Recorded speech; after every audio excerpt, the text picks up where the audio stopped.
Hello and welcome to Daily Reflection with Aneel Aranha. Today is the 29th of November, 2018. We're going to reflect on Luke 21:20 to 28. A long one today. Listen. Jesus said, "When you see Jerusalem surrounded by armies, then know that its desolation has come near. Then those in Judea must flee to the mountains, and those inside the city must leave it, and those out of the country must not enter it, for these are days of vengeance, as a fulfillment of all that is written.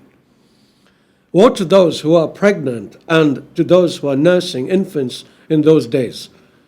For there will be great distress on the earth and wrath against this people. They will fall by the edge of the sword and be taken away as captives among the nations, and Jerusalem will be trampled on by the Gentiles until the times of the Gentiles are fulfilled. There will be signs in the sun, the moon, and the stars, and on the earth distress among nations confused by the roaring of the sea and the waves. People will faint from fear and foreboding of what is coming upon the world, for the powers of the heavens will be shaken. Then they will see the Son of Man coming in a cloud with power and great glory.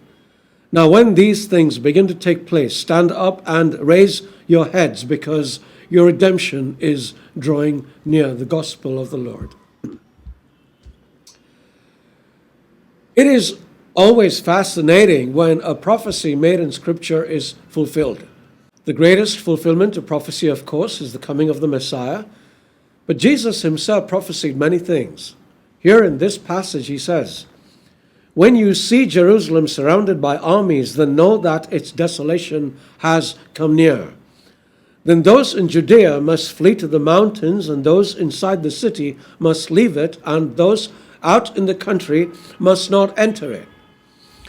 In a reflection of last week, I spoke about how over 1 million residents of Jerusalem died in one of the most brutal sieges in human history.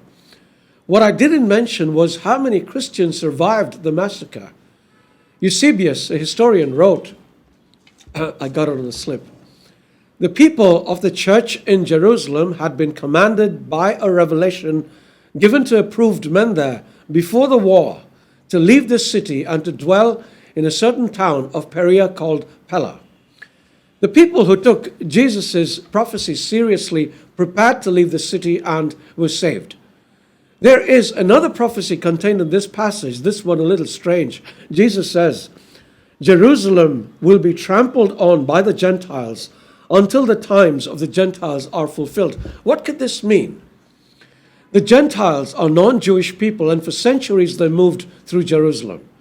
However, in 1949, the modern state of Israel took control of the western and southern portions of Jerusalem.